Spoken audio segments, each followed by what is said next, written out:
Okay guys, आज का अपना टॉपिक है मैकेनिज्म ऑफ यूरिन फॉर्मेशन, कि आखिर यूरिन है वो बनता कैसे है नेफ्रॉन में। ठीक है, आज अपन इसके बारे में डिस्कस करेंगे। तो हम में से हर इंसान है वो यूरिन फॉर्मेशन के मैकेनिज्म पे डिपेंड करता है, अपनी बॉडी के जो वेस्ट प्रोडक्ट्स हैं उनको बॉडी से बाहर निकालने के लिए। और ये जो मैकेनिज्म है यूरिन फॉर्मेशन की, ये हम में से हर सभी के लिए, हर इंसान के लिए वाइटल है, अपनी बॉडी की हेल्थ के लिए ये कंपलसरी है।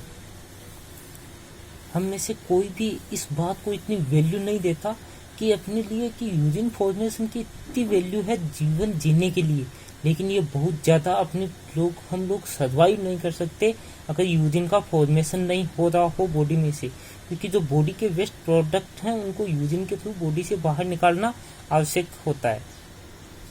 अब जो यूरिन फॉर्मेशन की मैकेनिज्म है, इसमें एक सीरीज ऑफ इवेंट्स की चलती है कि बहुत सारे इवेंट्स होते हैं जिसके थ्रू अपन बॉडी में से मेटाबॉलिक वेस्ट हैं वो बॉडी से बाहर निकालते हैं। टोटल बॉडी वाटर बैलेंस होता है, कंट्रोल ऑफ केमिकल कंपोजिशन होता है, ब्लड का जो केमिकल कंपोजिशन है, जो चीज़ ज़्यादा है उनको बॉडी से बाहर निकालना वगैरह, ये भी अपने यूरिन फॉर्मेशन के थ्रू ही रेगुलेट होता है।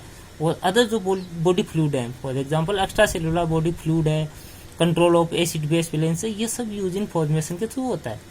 तो अपनी जो किडनी है उसमें से हर दिन एक किडनी में से 1 मिलियन नेफ्रॉन, तो टोटल हो गए 2 मिलियन नेफ्रॉन है, ये डेली इनके थ्रू ये टोटल काम करते हैं। चाहे आपका मेटाबॉलिक वेस्ट प्रोडक्ट बॉडी से बाहर निकालना हो, वाटर बैलेंस करना हो, एसिड बेस बैलेंस करना हो, ब्लड का केमिकल कंपोजिशन है उसको रेगुलेट करना हो, ये टोटल काम अपने रीनल्स के थ्रू होता है, जिसमें 3 चीजें आती हैं। फर्स्ट वन आएगी फिल्ट्रेशन,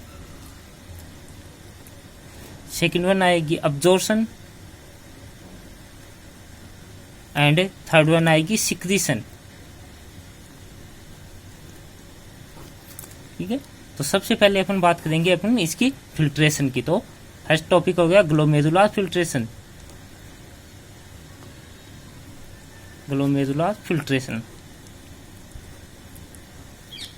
तो ये वाली जो प्रोसेस है ग्लोमेरुलर फिल्ट्रेशन, ये कहां पे होती है? रीनल कार्पोल्स,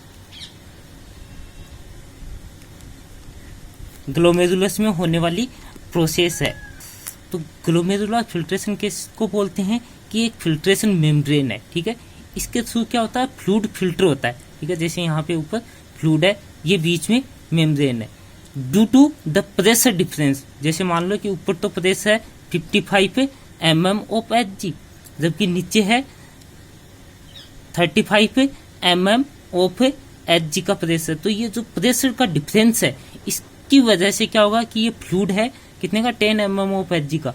इसकी वजह से ऊपर प्रेशर ज्यादा है तो प्रेशर ऊपर से नीचे की तरफ लगेगा, जिससे इस मेम्ब्रेन के थ्रू नीचे की तरफ फिल्टर होके फ्लूइड आएगा। ठीक है, तो ये प्रेशर डिफरेंस की वजह से ड्यू टू प्रेशर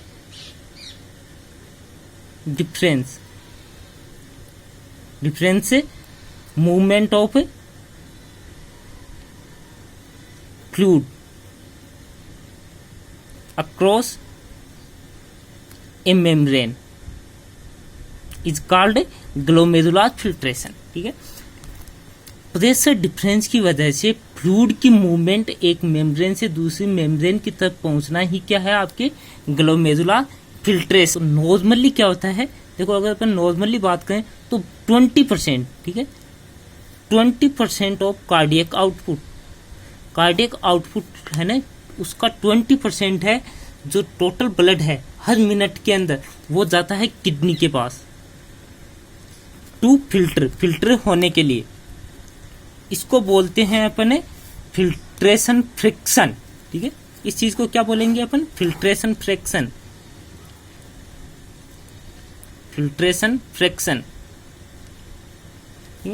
और जो बाकी का बचा हुआ है आपका 80%, 20% तो कार्डियक आउटपुट का 20% किडनी के पास पहुंच गया, जिसको बोलेंगे अपन फिल्ट्रेशन फ्रिक्शन। ठीक है, बाकी जो बचा हुआ 80% है वो पूरी अदर जो बॉडी है उसके पास आता है, ये फिल्टर होने के लिए नहीं आता, केवल आपके पास आएगा 20% आएगा, जिसको फिल्ट्रेशन फ्रिक्शन बोलेंगे। बाकी का जो बचा हुआ आपका 80% है, ये अपनी और बॉडी के अंदर जाता है बॉडी को न्यूट्रिशन सप्लाई करना, रेस्पिरेटरी और अदर बॉडी के फंक्शंस के लिए जाता है। देखो ये होता कैसे है, कहाँ पे होगा ये आपकी क्या हो गई, डबल लेयर की मेम्ब्रेन, ठीक है। ये मेम्ब्रेन है ग्लोमेरुलस, ठीक है, ये ग्लोमेरुलर मेम्ब्रेन है, ये बीच डबल लेयर के, इसमें छोटे छोटे छेद होते हैं, पोर्स होते हैं, ठीक है। अब जो आपका कोर्पल्स है इसके अंदर ब्लड लेके आएगी आपकी अफरेंट आर्टीरियोल, ठीक है, ये ब्लड लेके आएगी इधर, यहाँ पे फिर कैपिलरीज का नेटवर्क है, और ये है आपकी इफरेंट आर्टीरियोल, ठीक है। अब देखो इसका डायमीटर ज्यादा है, ब्लड आएगा इधर ज्यादा, इसका डायमीटर कम है, ब्लड जाएगा कम, तो जो बचा हुआ ब्लड है इसकी वजह से यहाँ पे प्रेशर लगेगा ऊपर से नीचे की तरफ, इधर से इधर की तरफ क्या लगेगा, प्रेशर, जिसकी वजह से फ्लूइड है वो फिल्टर होके इधर नीचे की तरफ आएगा, जो यहाँ पे इसको बोलते हैं यूरिनरी स्पेस, यूरिनरी स्पेस में आएगा, यहाँ से पीसीटी में आएगा। जो नीचे की तरफ जो फ्लूइड आता है छन के इस मेम्ब्रेन से, उसको बोलते हैं फिल्ट्रेट, FILTRAT, ग्लोमेरुलर फिल्ट्रेट, इसको बोलेंगे अपने ग्लोमेरुलर फिल्ट्रेट। अब इसके जो मैंने बताए थे इसमें छोटे छोटे छेद होते हैं, इनका डायमीटर बहुत कम होता है, इतना कम होता है कि ब्लड की सेल्स है वो छन के नीचे की तरफ नहीं आ सकती, केवल नीचे की तरफ क्या आएगा, फ्लूइड आ जाएगा नीचे की तरफ छन के, small protein, amino acid, glucose, urea, uric acid, creatinine, other जो स्मॉल मॉलिक्यूल्स हैं वो तो छन के नीचे की तरफ आ जाएंगी, क्योंकि ब्लड सेल्स है वो नीचे की तरफ नहीं आ पाएंगी, तो वो ब्लड सेल्स है वो वापस इधर से इधर चली जाएंगी, बाकी कंपाउंड है वो नीचे आ जाएगा, जिसको अपन ग्लोमेरुलर फिल्ट्रेट बोलेंगे, ठीक है। ध्यान रखना, जो नीचे की तरफ छन के जो फ्लूइड आता है उसको ग्लोमेरुलर फिल्ट्रेट बोलेंगे।